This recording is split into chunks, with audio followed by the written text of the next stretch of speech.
السلام علیکم دوستو، حضرت سری سقطی علیہ الرحمہ نے ایک شرابی کو دیکھا جو مدہوش زمین پر گرا ہوا تھا اور اپنی شراب آلودہ منہ سے اللہ اللہ کہہ رہا تھا۔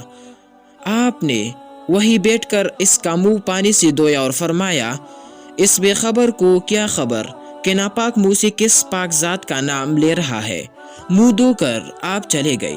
جب شرابی کو ہوش آیا تو لوگوں نے اسے بتایا کہ تمہاری بے ہوشی کے عالم میں حضرت سری سقطی علیہ الرحمہ یہاں آئے تھے اور تمہارا منہ دھو کر گئے تھے۔ شرابی یہ سن کر بڑا پشیمان و نادم ہوا اور رونے لگا اور نفس کو مخاطب کے بولا، بے شرم، اب تو سری سقطی علیہ الرحمہ بھی تجھے اس حال میں دیکھ گئی ہے۔ خدا سے ڈر اور آئندہ کے لیے توبہ کر۔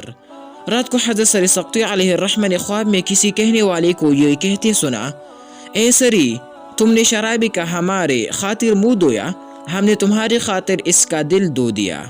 حضرت سری سقطی علیہ الرحمہ تہجد کے وقت مسجد میں گئے تو اسی شرابی کو تہجد پڑھتی ہوئی پایا۔ آپ نے اس سے پوچھا، تم میں یہ انقلاب کیسے آ گیا؟ تو وہ بولا، آپ مجھ سے کیوں پوچھتے ہیں جبکہ اللہ نے آپ کو بتا دیا ہے۔